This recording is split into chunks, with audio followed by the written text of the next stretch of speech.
A few weeks ago, I learned a valuable lesson.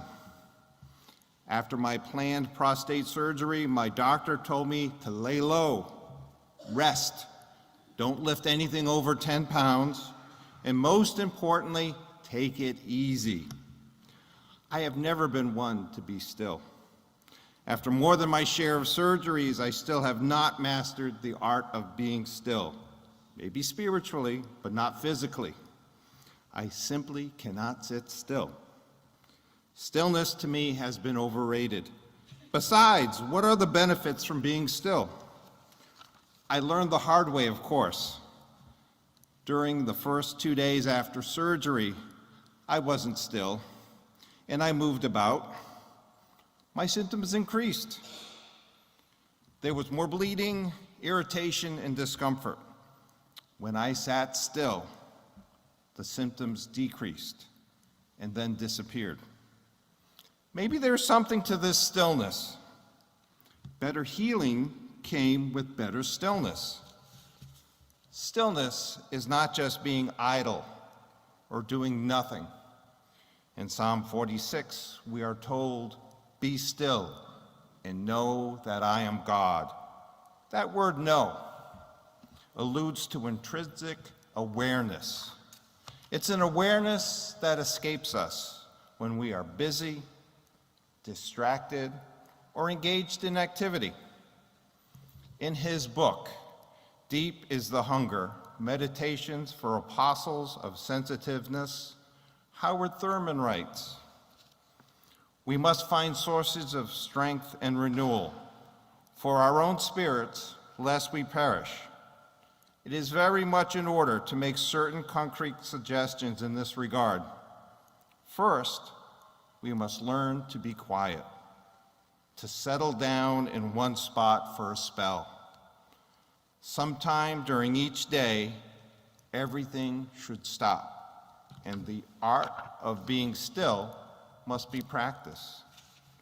For some temperaments, it will not be easy because the entire nervous system and the body have been geared over the years to activity, to overt intense functions. Nevertheless, the art of being still must be practiced until development and habit are sure. If possible, find a comfortable chair or quiet spot where one may engage in nothing. There is no reading of a book or paper, nor thinking of the next course of action. No rejecting of remote or immediate mistakes of the past. No talk. One is engaged in doing nothing at all, except being still. At first, one may get drowsy and actually go to sleep. The time will come, however, when one may be quiet for a spell without drowsiness, but with a quality of creative lassitude that makes for renewal of mind and body. Such periods may be snatched from the greedy demands of one day's work that may be islanded in a sea of other human beings. They may come only at the end of the day or in the quiet hush of the early morning. We must, each one of us, find our own time and develop our own particular art of being quiet. What Thurman suggests is that there is no one way of being still. It's individual and suits the person at their own specific time and place and personality. Often when I lead a group at the local substance abuse rehab, the men have found ways to be still. While I'm talking, some may doodle, some may draw, others sit in a relaxed position with their eyes closed. They assure me they are listening. And they do get involved in the discussion, so I know that they've heard me. They found what works for them. Researchers have found that there are measurable benefits of practicing stillness. Physiologically, stillness lowers blood pressure, reduces the stress hormone cortisol, and increases serotonin, the happy neurotransmitter. Cognitively, stillness activates the prefrontal cortex, which sharpens focus, boosts creativity, and improves decision-making and problem-solving. Psychologically, the practice of being still helps ground you in the present moment, increases gratitude, and fosters self-trust. Psychologists refer to the act of being still as practicing the pause. The pause is a technique of mental fitness that helps break down the cycle of automatic, impulsive reactions. It allows your brain to take time to calm your nervous system and make intentional, value-based choices. Spiritually, a pause is the deliberate act of stepping away from doing. Simply be. It is a sacred space that invites you to breathe, break the cycle of automatic reactivity, and reconnect with your inner wisdom. Rather than a lack of progress, it is a purposeful pause to let your soul catch up. Some spiritual aspects of a pause include discernment. In the stillness, you can hear the intuitive whispers, receive divine guidance, and notice truths that are drowned out by the noise of daily life. Taking a pause requires humility, where you take your hands off the controls and trust that things will unfold without constant striving. By taking a few minutes each hour or during transitions during the day, or even setting a specific time daily to enter the stillness of the pause, we connect to our true self and the presence of God. At this point, you might be saying, well, that's a nice message, Pastor. I deserve a break. That's good. And some of you are probably saying, yes, I'm still waiting for your vacation request. You're preaching to the choir, Pastor. That's a good one. So,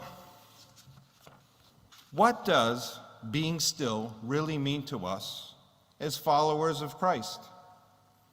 In 1 Corinthians, the Apostle Paul urges the church of Corinth to be imitators of Christ. There are several examples in the gospel where Jesus gets away from the crowds, goes to a secluded place, and prays. Jesus was a master of stillness and practiced the pause throughout his ministry. We see in this morning's reading from Mark's gospel, in the morning, while it was still very dark, he got up, went out to a deserted place, and there he prayed.